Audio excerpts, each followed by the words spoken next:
Hi guys, well welcome back to another little video that I'm putting together today. This is kind of a battle I've been fighting with this truck for a while now, where, hold on, people with these trucks have the lovely problem of when the horn stops working, and this will be the the fourth time I am attempting to get this to permanently fix itself. So, and I think I know what it is. I put a new horn switch, and I'll show you that in a second, but I have to remove the steering wheel to get to what I need to get to. So obviously make sure the wheel is straight, and then you gotta take this cover off and be careful with it, because it tends to, old plastic pieces tend to want to break.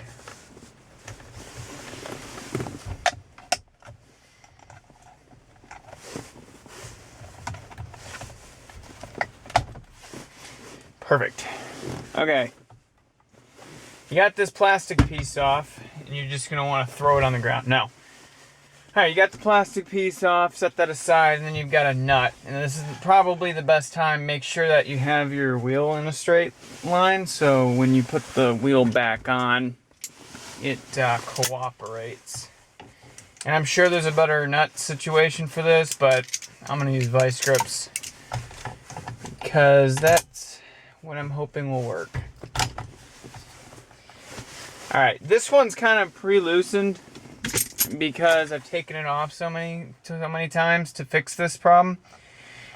Loosen the nut, but make sure you don't take it all the way off, because then you're going to want to grab it from the back and pull towards you to pop it off.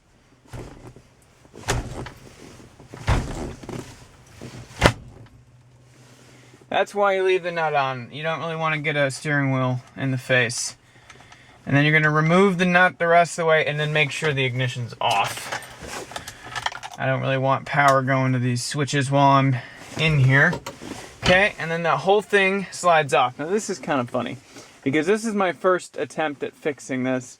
Is this ring makes contact with the pin, and I decided instead of getting the pin, which by the way was only $13, I decided to stuff some toilet paper behind the screws and push it out a little more. So yeah, then you set the steering wheel aside. The pin should not come out like that, but that's the pin that that rides on that copper wheel. But there should be a wire connected to the back of that, otherwise it's not going to get power. So the process continues. Then you got to take this off, this whole thing, because you're going to have to get in there and pull the... Right. You don't have to take it all the way off, but you're going to want to be able to get this piece out.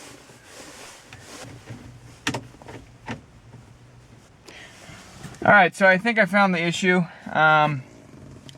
This is the pin that rides on the back of that copper disc and creates continuity. And then when you push the button, it connects it to the horn.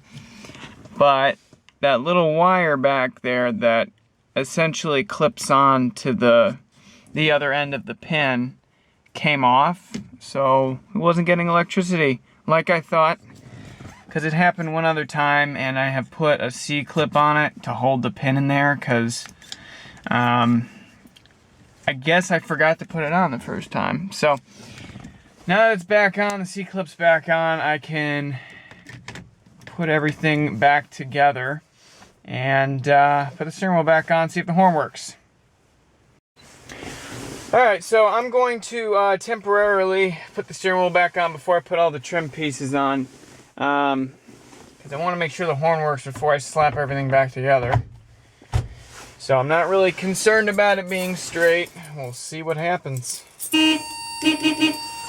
Sweet. Alright. The horn works.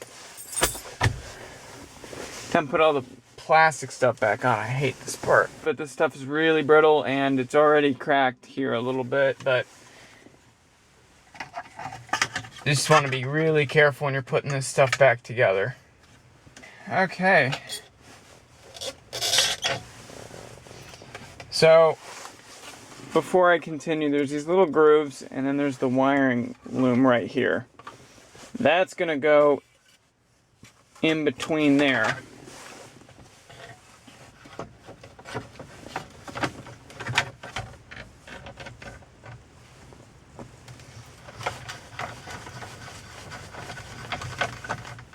And don't go too tight with these.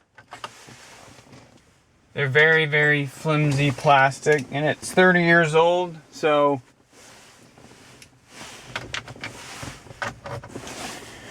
alright, final step, put the steering wheel back on. Try to do it as straight as possible. Alright, and then put your nut back on.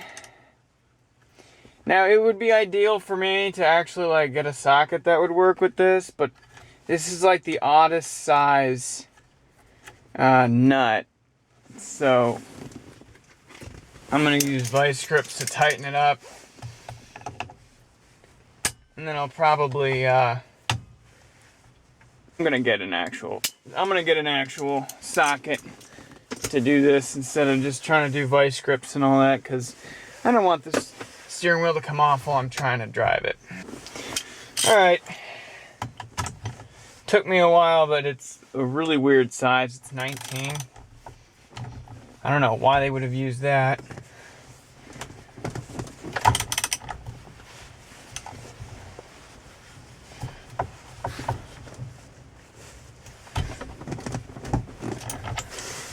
Piece back on. Which can sometimes, and there we go. Alright, well that's pretty much how I chose to fix the situation. This will apply to pretty much any Toyota pickup. The layout might be a little different, but the concept is like the same. And yeah, you could just wire up like a permanent horn switch, but a switch is, I don't know how much a switch is, but the contact itself is like 13 bucks. They are going up in price lately, but you can get them for like 13 bucks, and you just pop the steering wheel off and get that copper and just replace the pin. When you do take it off, there's going to be a little C-clip that holds it on the horn contact pin.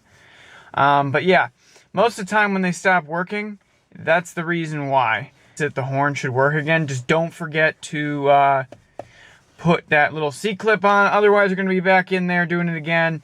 If you do want to temporarily fix it, you can stuff some paper towel in the back like I did, and it might make it last for another 6 or 7 months, because it is always constantly rubbing.